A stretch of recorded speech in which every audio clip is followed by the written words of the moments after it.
So I got out of the hospital. My parents are fucking really worried and scared, and my brother's in high school.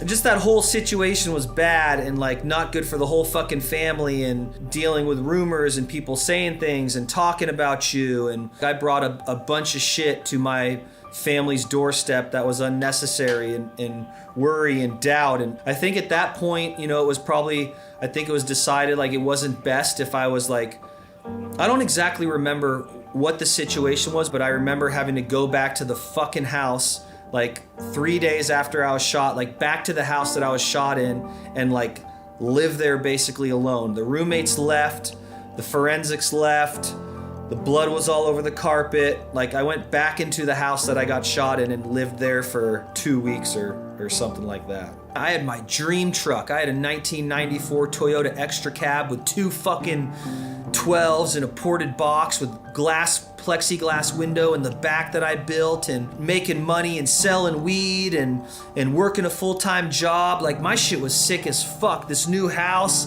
like I was on top of the world. When I came out of the fucking hospital, like my dad had sold my shit, all my stuff was gone, my truck was gone, he sold it. You know, I think he sold my truck for $8,000 so he could pay my fucking lawyer. The roommates got charged too. Their charges ended up getting dropped. A lot of people out there that when that happens, they're never selling a single thing again, bro. Bro, all I could think about laying in the bed is like, I need to get my sax on. Yeah. Like I was like, man, I need a new plug. I need to get some weed as soon as I get out of here. Like I need to start. And dude, you know what? That's so easier said than done. Yeah. You just got gunned the fuck down. You're in a wheelchair. No one wants to fuck with you. I just knew I needed to get to work. I needed to get back on the grind. I needed to start selling weed again. Like all these things were just fucking itching me and driving me nuts. And it'd been only 2 months since I got shot. I'm like, I'm going back to the body shop. And I just randomly went back to the body shop. My legs were fucked. You know, still at this point they were shattered. My wounds were open, but I remember wrapping my legs in my cast, super tight fucking ace bandages. I had supports on, I put pants on, and I fucking drove back to the body shop. I remember I had to climb this long flight of stairs basically to get up to Jim Randolph's office, who owned the body shop.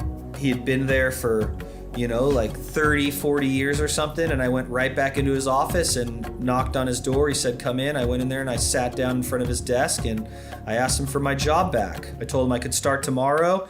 There's nothing wrong with me. Please don't ask. I promise that I'll be a better employee than the great employee you had before, and I can't take no for an answer. I need to fucking do something. I need to start working. I need this for my own personal mental rehabilitation. And he gave me my job back. And I started working the next day at the body shop, and I would sneak off to the bathroom every time I could and change my leg bandages and spray fucking Lysol and Febreze into my pants so I didn't smell, because I had fucking all these open wounds that just like the smell was like a fucking dead body. Like you couldn't mask that smell. So I just would constantly change bandages, fucking put air freshener in my pockets, and I went right back to work.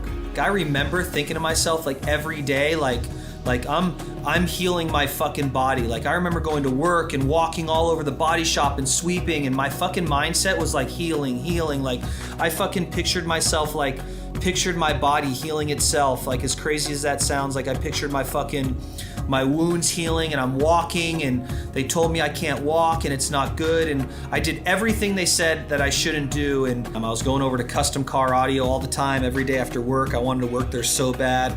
I was huge into car audio, customizing cars, building boxes. Everything in my fucking life that I've ever done, I've ever wanted, there was no position. I created it. Whatever I wanted to do, I go out and get it done. Like I wanted to work at that car stereo shop. They weren't hiring. There was no position. I went there every day after work. I hung out till fucking 10:30. I slept in my fucking car.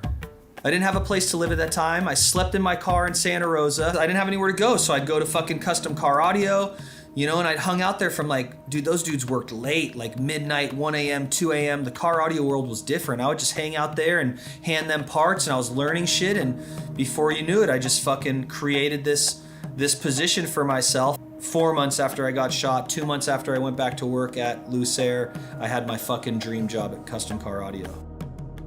fucking loved working at the stereo shop. The stereo shop was the most amazing job I had ever had. Like, first of all, like when I started there, you know, I'm 20, I'm meeting these new people, my boss.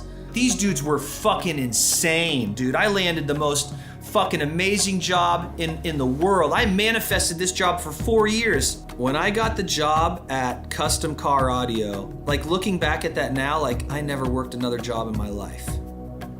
I was 20 years old, and never again in my life did I ever do anything that I did not like ever again. And that's fucking unreal. I'm so fucking grateful for that job because Scott Babson and Rich Clark and Chris Bishop and these people, Mike Thurman, these people that I worked with were perfectionists. I'll never forget it when they used to zip tie fucking lines of cable. Like the zip tie went the same way with the head perfectly and they were placed every 10. Shit you'd never see.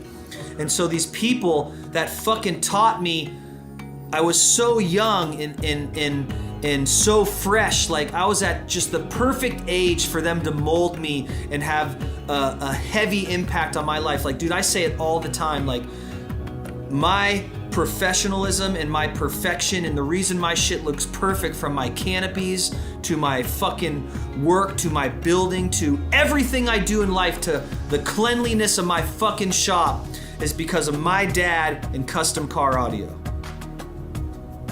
My dad was a fucking anal motherfucker.